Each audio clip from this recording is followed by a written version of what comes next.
Hey everyone, in this video I'll be showing you how to set Google as the default search engine in Brave browser. So let's get started.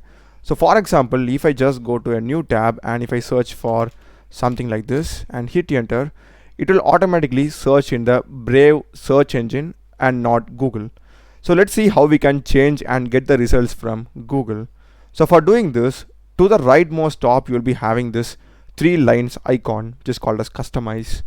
Click that and we'll be having the settings option at the bottom, and in the settings to the left we'll be having option called as search engine.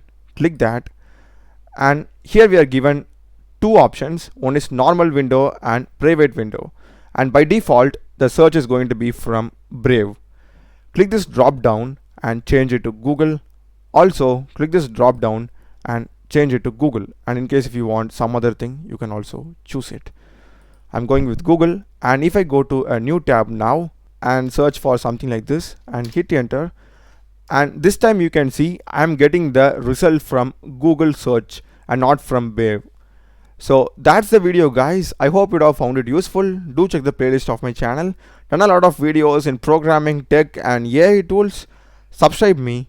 Thanks for watching.